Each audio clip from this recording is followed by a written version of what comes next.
Hey everybody, coming to you live from my kitchen today. Want to talk to you a little bit about something that I think everybody struggles with. I used to struggle with it right bad. I don't struggle with it as bad as I used to.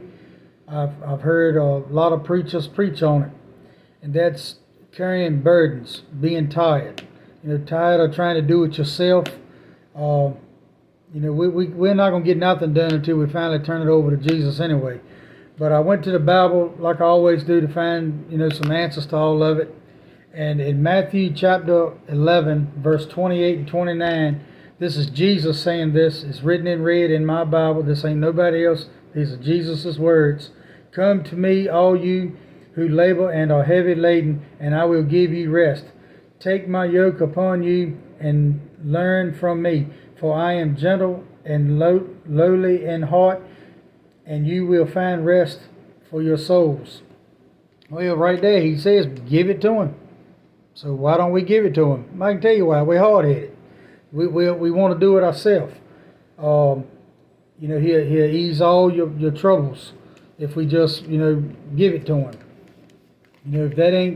If that don't suit you, you can turn over to Psalm chapter 55, verse 22. Cast your burden on the Lord, and he shall sustain you. He shall never permit the righteous to be moved. Once again, give it to him. You got to pray about it, people. You need to lay all your burdens down and pray about them and let God handle them. I mean, that's what he basically told us to do. Give it all to him. Not a little bit, but all of it. My favorite one, of all verses in the Bible, and I'm very surprised that you don't hear about it more in church, but it's in Ephesians chapter 6, verse 13. Therefore take up the whole armor of God, that you may be able to withstand in the evil day, and having done all that to stand.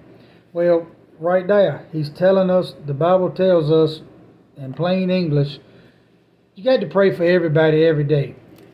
You got to pray for yourself, pray for your neighbors, pray for your church family, and because it's a cruel world out there.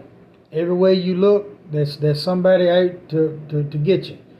Whether if it's business, personal, or whatever. I think if more dads stepped up to the plate and prayed for their families, just maybe, our kids would act better. I know before we started praying in my house, it was not a pleasant place to be.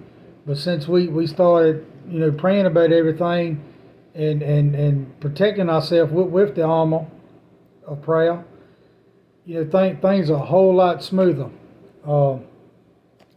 Like always, I want to encourage you to go to church. There's one on every corner. There's plenty of them everywhere. I encourage you to read your Bible. But most of all, I want to encourage you, like I normally do, to pray for somebody in your contact list or somebody you just know off the top of your head. You don't never know what kind of burdens that they're going through. And they're probably tired of trying to fix everything themselves. A lot of people say, oh man, I prayed for this, I prayed for that, and it didn't happen. Well, I'm not a genius, and I have not read this Bible cover to cover. I'm working on it though. But the prayers are going to be answered in God's time, not in your time. If that was the case, the whole world would be way worse off than it was, because everybody would be praying for things that they had no business even receiving. But anyway, I want to encourage you to pray for somebody, plant some seeds, watch them grow. I'm going to be praying for you. Y'all have a blessed day.